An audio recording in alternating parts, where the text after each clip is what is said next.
We actually started the major part of the Christmas cycle slaughter on the 20th of November. Hopefully all going well in around the 14th, 15th of December. We'll have all the boards processed, packed, and as I say, come the 19th of December, they have to be on the shelves. So you have the 15th, 16th, 17th to get them all distributed out across all the different supermarkets across the country. Butchers as well, and all them bits and pieces. So yeah, it's intense. It's intense, let's just say. Hello and welcome to the Poultry Edge with me, Rebecca Tierney. We're focusing on all the latest news, information and advice for Irish poultry producers. In this episode, we will take a look at turkey production as we approach Christmas Day. I'm joined by Padraig McKenna, Managing Director with Whitakers Hatcheries. Whitakers are one of the major suppliers of turkeys here in Ireland.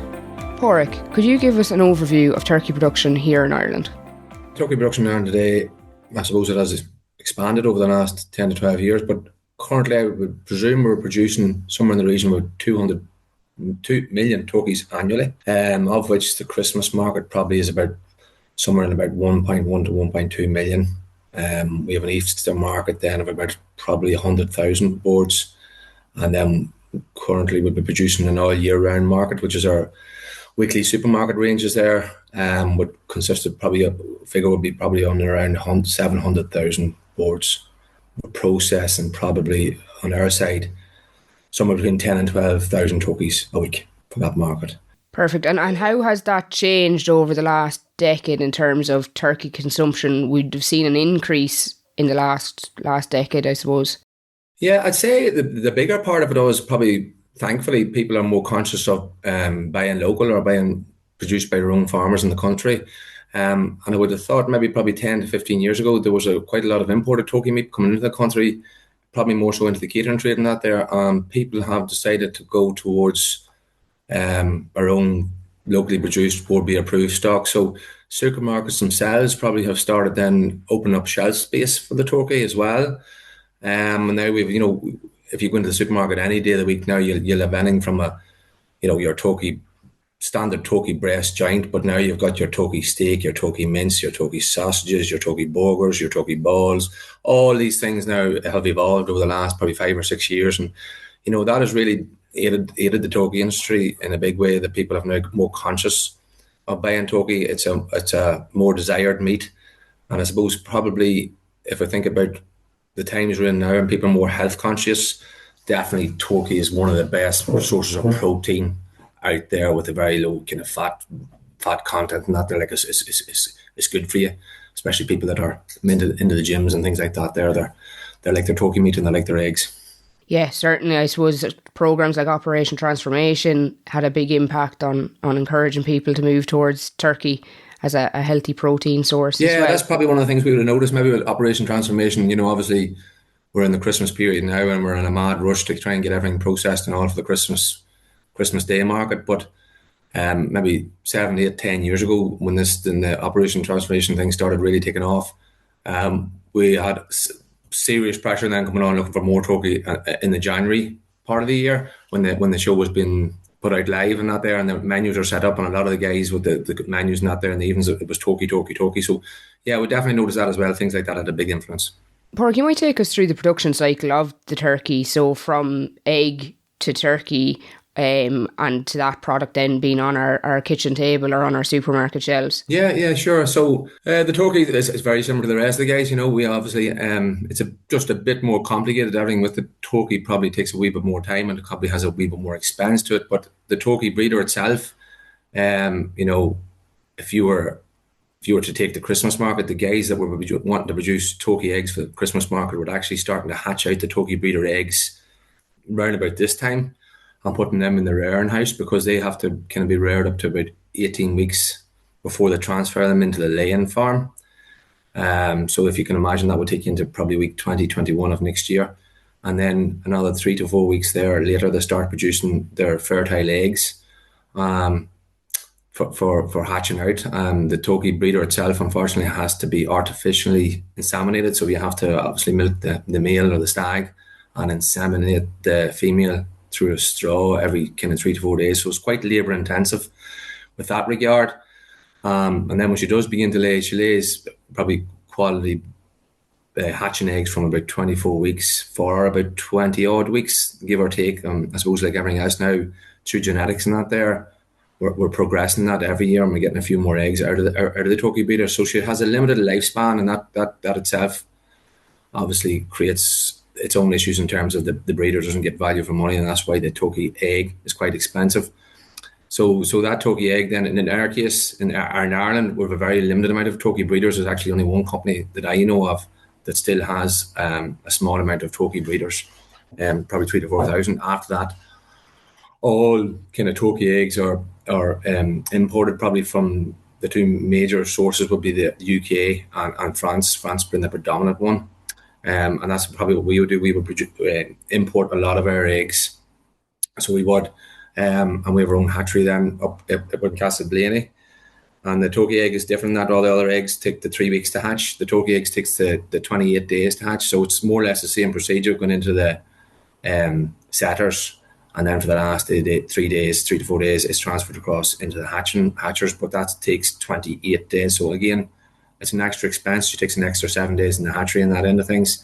Same type procedures. The eggs are placed in the hatching, the setters, and they're rotated daily, and then on transfer they're candled, and any stud eggs are segregated out.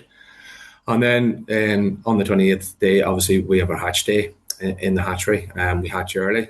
And then another factor of the turkey is she is vent sexed, so it's quite a specialised sexing procedure, unlike probably the broilers that can be feather sexed, or the laying hens that can be feather colour sexed.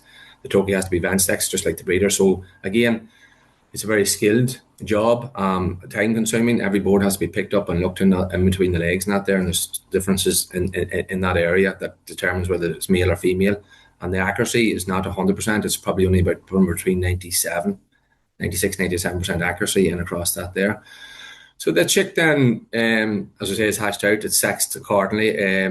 There's no debaking nowadays, it's all done through laser treatment in the hatchery.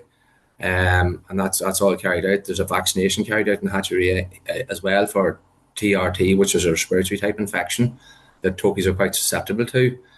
And it's then transferred across to the brooding farms for the first 5 to 6 weeks of its life. In our case, we have a number of specialised brooders. Guys, they take the chicken a day old, and in a lot of cases, these guys now have gone on and progressed to whole house brooding, which is just the chicks are let out over the whole house, and we work on a whole house temperature somewhere in around about 33 to 34 degrees. Traditionally, the young chick turkey poult was quite vulnerable, I would say, to the brooding stages, so we had to brood in individual rings with a small brooder overhead, and the maximum number of boards you could put into a ring was probably 400 to 500 with 4 bell drinkers and a couple of supplementary feeders and a couple of can feeders. But thankfully, that was quite labour intensive. So obviously, if you had 10 or 12,000 chicks coming your way, you had a lot of rings to set up, a lot of individual stuff for the first 7 days. Then these rings would be 2 rings would become 1 after 3 to 4 days, and then after 6, 7 days, the rings would be removed. The brooders would be raised up higher, and the board would be let out over the house then at 7 days when she was fit to cope. But thankfully, through genetics and I suppose probably specialised housing, more specialised equipment and things like that there, we're now in a better position where we can brood quite similar to broilers and pointed pullets. So it does reduce the labour intensiveness in setting up, but with the whole house brooding, probably for the first 24 to 48 hours, it's quite intense in that we have to watch them quite closely because they tend to still have the, if you like, the mother hen effect, where they like to look around and travel in groups together, and they can have a tendency to go into corners or into areas and pile up on top of each other and maybe have smothering issues and that there. So we need to be in with the chicks every 3 to 4 hours to make sure temperatures, ventilation are correct, and the boards are content themselves. But to be fair, once we get them over probably the 48 hours or so, over the first 2 to 3 days, the chick settles down in her environment. She recognises the farmer, I suppose, as a mother hen. Every time they see her, they settle down themselves, they respond, and they feed and they drink in that presence. So yeah, so then they're closely monitored probably for the first 7 days. The farmer would give the board young chick a lot of attention. Every 2 to 3 hours we go in there and we manually feed the chicks with a small amount of feed. on keys trays. Well, that's what we use, keys trays, but a small feeding tray. Again, it's the same thing. Again, the turkey chicks, probably genetically, it's not as advanced as any of the other poultry species. So the whole idea of that then again is when they sees the farmer or mother hen, he gives a wee bit of feed, they react and they learn to feed themselves, and they learn then every 3 to 4 hours to keep going on that there. And like all the poultry species, this young chick that comes in, inside that chick is the yolk of the egg she was hatched out of. So we have about probably 3 to 4 days to learn that chick to feed and drink as the yolk deteriorates, or she absorbs up the yolk contents inside herself. If she has learned then to feed and drink well, she'll live through it, and we don't have a minimum amount of starve-outs. And the starve-out, as we know, is the chicks that unfortunately don't learn to feed and drink well within the first 3 to 4 days, and by day 6, 7, they starve out or don't learn to eat. And usually we can keep our starve out percentage at probably in between 1% and 2% and across the flock. So yeah, so that's kind of the first 7 days is probably the most intense part of the production cycle. As I say, the temperatures would probably been between 33 to 34 degrees, and then by day 7, we've brought that down slightly, increasing the ventilation daily as well to about 30, 31 degrees. And then over the next kind of 2 to 3 weeks, the board settles in the house and in the environment, and she feeds and drinks well. We have her on a small mini pellet or super starter crumb for the first 4 weeks. And over that period of time, we watch them closely.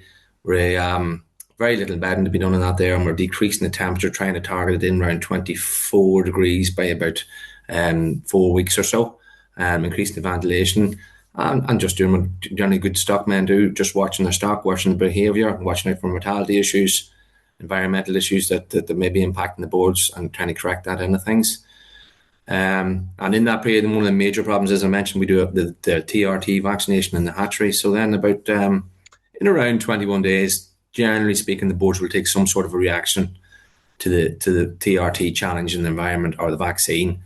And it's a respiratory type thing. So we do watch them closely around that period to make sure that they can cope well.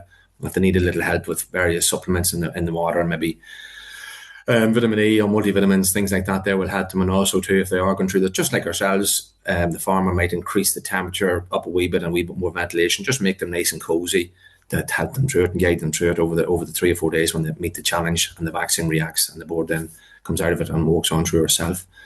So yeah, so then about 4 weeks or so, the board moves on to her starter pellets. She's growing quite rapidly at this stage as well. She's actually coming out of her chick feathers, if you like, and that there, and she's turning into the nice white feathers on that there, and she's about 2 to 3 weeks left in the shed. We usually thin out or empty our brooding houses between 5 and 6 weeks. So by that stage, the farmer will be starting to bed them then every 2 to 3 days, keeping the litter in good condition, keeping the boards well happy.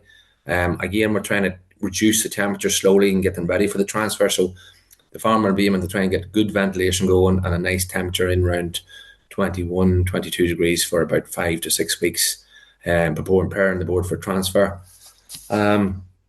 And then that young chick, then we'll have finishing farms, as we call them. So the brooding farmer, or the brooding special farmer, will come in and lift the boards at 5, 6 weeks into modules, just like any other operations. We'll load in a nice stocking level there, 20 boards per drawer, and we'll transfer them across to the brooding stroke finishing farms for the remainder of the cycle. On the brooding farms, then generally speaking, we won't have heat in them houses. The boards big enough then to create enough heat to get that house temperature back up to 21 to 22 degrees, depending on the environment outside. But obviously, this time of year you might have cold, sharp days, and the farmer will heat up the house before the board comes. But generally speaking, the board can keep the house temperature good in that there. And the turkey feeders and finishing feeders are quite a deep pan we use, and we use a pendulum drinking system now. Traditionally, we would use a bell drinker. Now it's a wind-up feeder, or drinker and feeder now. This is quite convenient. So that board transfers into our finishing farms, and the farmer there will then take over. The other guy will clean out and get ready for a new batch of chicks. This guy, generally speaking, throughout the year, will have the boards for further 12 weeks. So, our average years of slaughter throughout the year are probably 16, 18 weeks of age, or when the hen board has reached a target weight of about 11.5 kilo, and the male stag has reached a target weight probably about 16, 17 kilo, and going across it. On the finishing farm, I suppose it's like every other enterprise on a farm. It's just management for the farmers. It's not intense. It's, I suppose, as I do say, it's probably a good sideline on any kind of dairy farm or beef farm or sheep farm and that there. The turkeys, um, they're quite responsive to human activity in that there. They're one thing I always said about turkeys is one thing's for sure, if they're annoyed about something, they'll let you know. That can be quite noisy if the feed's not right or their environment's not right. They will let you know quite quickly, and run around the house after and say, look, there's something on the right here, and most of the farmers would be aware of that. The biggest probably challenge the guys farmers have is just from about 6 weeks to about for the first 6 weeks would be the bedding issue. And it's not major. I mean, like I remember probably 15 years ago, we probably had to bed turkeys every second day without missing it, or the turkey unfortunately would be quite loose and the bedding would get very bad. So nowadays we're probably giving it away for 3 to 4 days with the change in genetics and the feed being better stipulated and the better housing conditions.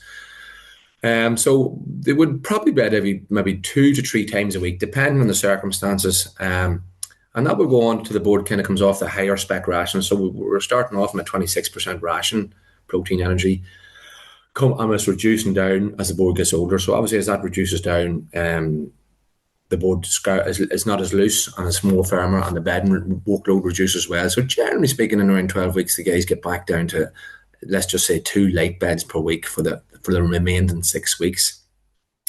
And again, there's not much the guys really have to do in terms of watching out for issues. The stock grows well. Mortality, top end of it in the hens, I know at the minute it's probably down as low as 2% over them 12 weeks. It's minimum mortality, thankfully. Stags would be slightly higher, probably more an issue with kind of them growing that bit faster, and maybe 1 or 2 more leg issues where we might have to do a small amount of humane culling just for the benefit of the board more than anything. But thankfully it is probably, again, with genetics and that there, that it's going quite well. So we have field staff on the site. The guys will be working with them, and they were working closely with the farmers, and they would monitor the body weights of the stock. And once they're kind of coming up to the age in the cycle where they're ready to go out to the factory, which is to say 11.5 for a stag kilo, 11.5 for a hen, and probably 16, 17 kilo for a stag is the desired weight there to get a decent meat yield. The boards are then sent on to the factory for slaughter, and that's where the next part comes in then. And our company actually don't own any factories, so we sell all our product live out of the sheds.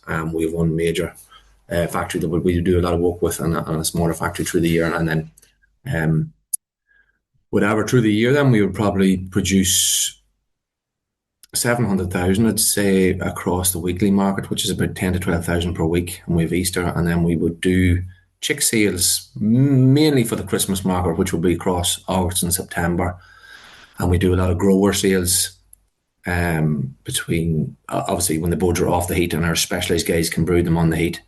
We would have a lot of guys that would buy boards off us, and then they would sell them out again to small individual farmers, so it's small flocks in and across it. So yeah, that's more or less the production cycle as I see it. Perfect. So there's a good bit of, I suppose, intensive work at that early stage. But how intense is the Christmas production cycle? So when do you guys start planning for Christmas 26? I know the breeder stock over in France and the UK is probably being placed now in the hatchers. But in terms of from you get your eggs here in Ireland, at what stage does that start for you guys, Padraig? Yeah, no, it is intense. It's like, it's all focused around one day, so it's a big bother, to be honest. And look, it's always been there, and we're probably used to it. But we would have to have most of our plans in place by like March time. We would have to have all our eggs sourced, chicks sourced, and make sure we have everything in line there.